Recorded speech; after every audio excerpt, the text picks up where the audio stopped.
நீங்கள் கொண்டு வந்து எனக்கு காட்டி இதில் தரம் இல்லைன்னு சொல்லுங்கள், நடவடிக்கை அதான் எடுத்துகிட்டு வந்து காட்டுங்கண்ணே. இல்லை இப்போ மருத்துவமனையில் வழங்கும் உணவு தரமில்லை என கூறிய செய்தியாளருக்கு அமைச்சர் மா சுப்பிரமணியன் பதிலளித்துள்ளார். கையிருப்பு இருக்கிறது.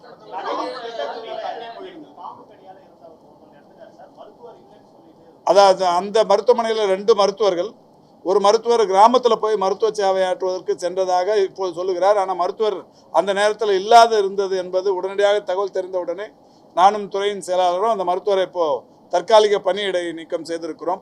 ஆனால் அங்கே இருக்கிறவங்க என்ன சொல்லிக்கிறாங்கன்னா, அந்த டாக்டர் டியூட்டிக்கு வந்துட்டார், பக்கத்தில் ஏதோ வில்லேஜுக்கு வந்து சர்வீஸ் பண்ண போயிருந்தாருன்னு சொல்கிறாங்க. எதுவாக இருந்தாலும் அந்த நேரத்தில் அங்கே செவிலியர் பணியில் இருந்திருக்காங்க. அங்கே மருந்துமே ஏஎஸ்வி இருந்திருக்கு. ஏஎஸ்வி எப்படி அதை பயன்படுத்துறதுங்கிறதெல்லாம் கிளாஸ் ஏற்கனவே டிபிஹெச் வந்து அவங்களுக்கு பலமுறை அது அவங்களுக்கு வகுப்பு நடத்தியிருக்கிறாங்க.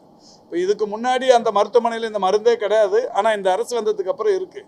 அந்த மருந்தை பயன்படுத்த தவறிய அந்த செவிலியர் மீதும் நடவடிக்கை எடுத்திருக்கு. செவிலியர் மீதும் மருத்துவர் மீதும் நடவடிக்கை எடுத்திருக்கு. இது மற்ற மருத்துவமனைகளில் பணியாற்றுபவர்களுக்கு ஒரு பாடமாக இருக்கும் என்று நான் கருதுகிறேன். இல்லை, அது மாதிரி எங்கேயும் சொல்லிட முடியாது. ஏதாவது ஒரு குறிப்பிட்ட மருத்துவமனையில் வழங்கப்படுகிற உணவின் மாதிரியை நீங்கள் கொண்டு வந்து எனக்கு காட்டி இதில் தரம் இல்லைன்னு சொல்லுங்கள், நடவடிக்கை அதான் எடுத்துகிட்டு வந்து காட்டுங்கண்ணே. இல்லை இப்போ வீடியோங்க, இப்போ நான் உங்களுக்கு ஏற்கனவே சொல்லியிருக்கிறேன். ஒரு மருத்துவமனையில் ஒரு தூய்மை பணியாளர் போய் ஒரு ஸ்ட்ரோக் பேஷண்ட்டை துடைக்கிறத வீடியோ எடுத்து இவருக்கு வந்து தூய்மை பணியாளரை விட்டு ட்ரீட்மெண்ட் எடுக்கிறாங்கன்னு போட்ட வீடியோலாம் இருக்குது.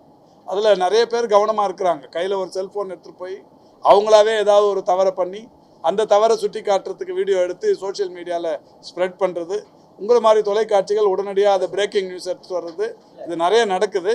இல்லை நிறைய நடக்குது. இப்போ போய் நீங்கள் பார்த்துட்டு எந்த தரம் இல்லை நீங்கள் போய் பாருங்கன்னு சொல்கிறோம். உங்களுக்கான முழு உரிமையை தரோம். பத்திரிகையாளர்கள் நீங்கள் போய் பாருங்கன்றோம். நீங்கள் போய் பாருங்கள். பார்க்கல, உங்களுக்கு கேட்கலன்னா என் நம்பர் உங்கள் கையில் இருக்குது, எனக்கு ஃபோன் பண்ணுங்கள், நான் அலோவ் பண்ண சொல்கிறேன். போய் பார்த்துட்டு இதில் குவாலிட்டி இல்லைன்றதை சொல்லுங்கள், நடவடிக்கை எடுக்க சொல்லுங்கள்.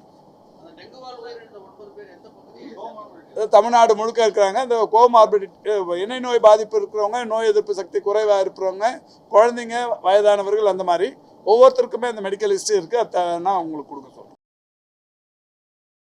செய்திகளை உள்ளது உள்ளபடி தெரிந்து கொள்ள ரெஃப்ளெக்ட் நியூஸை சப்ஸ்கிரைப் பண்ணுங்க.